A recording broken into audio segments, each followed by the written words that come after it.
श्री स्वामी समर्थ मैत्रिणींनो, या शॉर्टसोबत मी एक व्हिडिओची लिंक देते, ती नक्की बघा.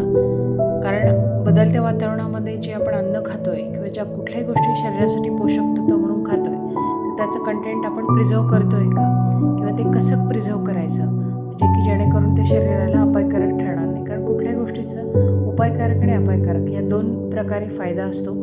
तर ते लिंक तुम्ही नक्की बघा. आणि तूप जे आहे ते आपण काढल्यानंतर स्टोअर कसं करायचं, पुन्हा खायचं असेल तर ते कुठल्या पद्धतीने खायचं, आणि त्या पद्धतीने खाल्लं तर त्याचे फायदे काय होतात, या सगळ्या गोष्टी मी त्या डिटेल व्हिडिओमध्ये दिल्या आहे. तर नक्की बघा, ऐका आणि त्या पद्धतीने करण्याचा प्रयत्न करा. कारण तूप ही शरीराला अतिशय आवश्यक गोष्ट आहे. आणि आता थंडीचे दिवस आहेत, तर त्याच्यामध्ये तुपाचे आपण अनेक पदार्थ करतो.